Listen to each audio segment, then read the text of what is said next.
Nagui, ses exigences très particulières. Vivre avec Mélanie Page. Dans le dernier numéro de Paris Match, Nagui et Mélanie Page ont fait de rares confidences sur leur quotidien. Alors que l'animateur vivait à Saint-Cloud au début de leur relation, il a accepté de revenir à Paris pour sa dulcinée. Nagui et Mélanie Page se sont rencontrés en 1999 à Saint-Tropez.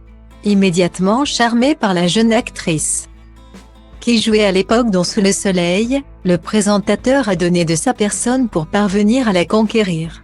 « Elle m'a fait lanterner pendant des mois », avait-il déploré dans le livre Nagui. Un enfant de la télé. Il m'a appelé tous les jours pendant 2 mois. Tous les jours. Et je me suis dit, bon ok. On va peut-être voir ce qui peut se passer, avait confié la comédienne en 2020 sur le plateau de Je t'aime, etc. Mélanie Page a vraisemblablement eu raison de laisser sa chance au présentateur. Car de cette belle union sont nés 3 enfants, Roxane en 2004, Annabelle en 2008 puis Adrien en 2012. Par ailleurs, le couple s'est marié en 2010 et Mélanie est devenue une belle-mère exceptionnelle pour Nina, la première fille de son mari.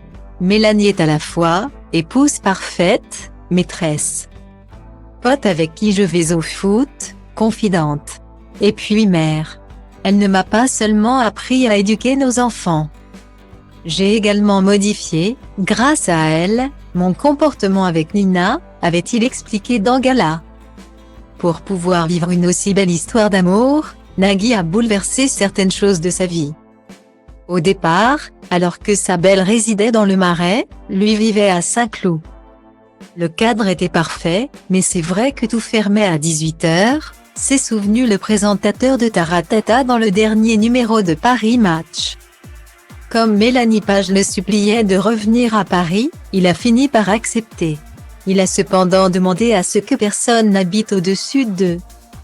Lui qui avait déjà vécu avec des voisins bruyants, mais aussi à avoir une vue. Les amoureux ont fini par trouver leur nid douillet à Montmartre, dans le 18e arrondissement de la capitale. C'est très calme, il n'y a pas un bruit de moteur, on est dans une bulle, a révélé le natif d'Alexandrie, en Égypte.